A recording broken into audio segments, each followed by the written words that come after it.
Hi, CCAC. It's Pastor Erick and Isaiah here. Hope you're doing well. We miss you guys. We really want to see you, and it's hard not being able to gather together.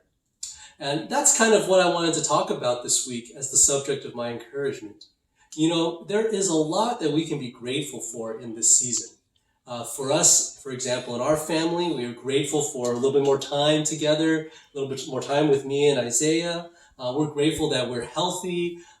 We are thankful the Lord has provided these things. But at the same time, there is a real, genuine sadness that I feel, that we feel, I think all of us feel. We are deeply, deeply saddened by all the people who have passed away because of the virus. We're saddened by the economic impact as people have lost their jobs. We grieve the loss of things like graduations and other social gatherings, how much we miss you as well.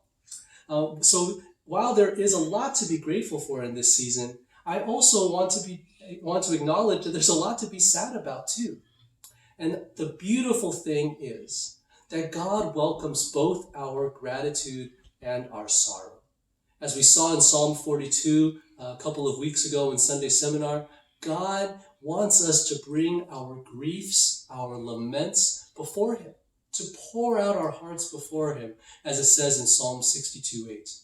That we trust in Him at all times by pouring out our hearts before Him. And when we do this, we make God our refuge.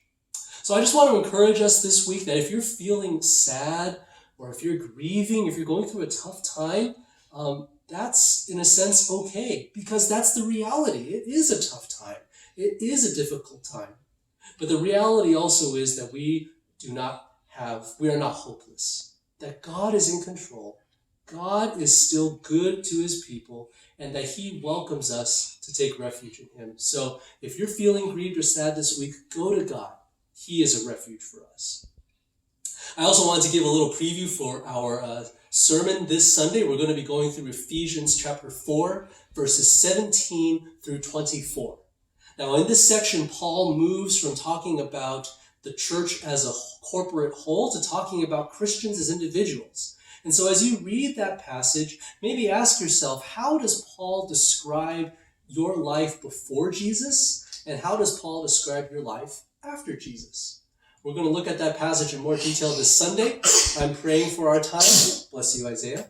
I'm praying for you, and I can't wait until we see you again. So until then, may God be with you.